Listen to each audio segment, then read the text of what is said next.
Okay. Ito po ang sitwasyon ngayon ni Ninang at ni Ninong. What's up mga kakabs? Dito tayo ngayon sa Daguhoy, Bohol.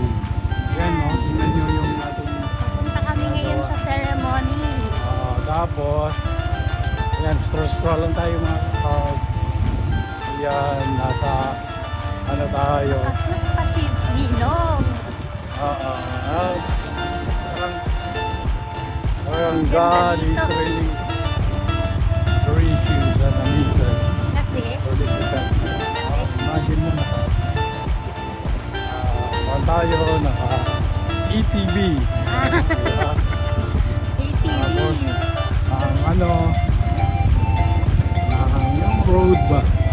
Saka hindi yung Nature, tapos ganda ng weather. experience natin.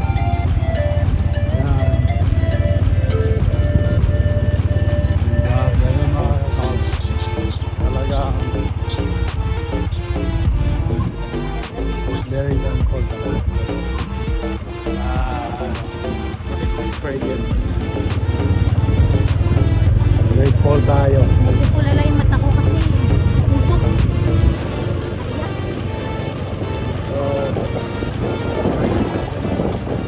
Ang lamig pa ng hangin mga kahal.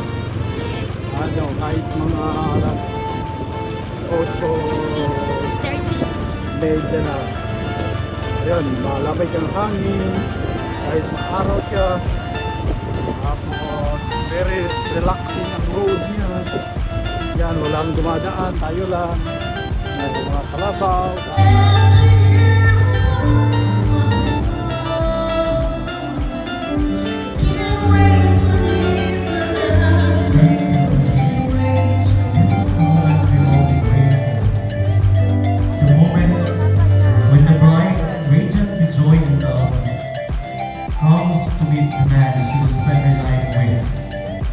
She walks today with a ready heart, not only toward her groom, but also into the beautiful future that God has prepared for them both.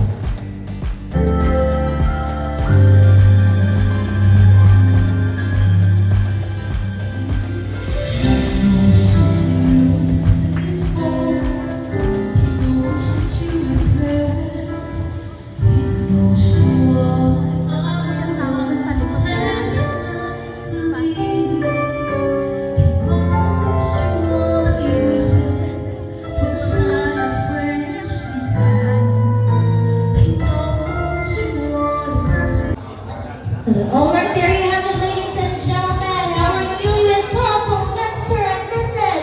Emmanuel and Giselle Antoria. Daghang kayo salamat. Dili na pumunta sa tagsang ako ng mga Kamay. relatives and workmates. Dili na pumunta sa tagsang. Yan mga kakabs. Yan, nag-picture muna tayo. No, sa wedding nilang Idoria family. Yan. Yan yung mga ninong mga kakabs. Tapos yan tayo. Bye bye.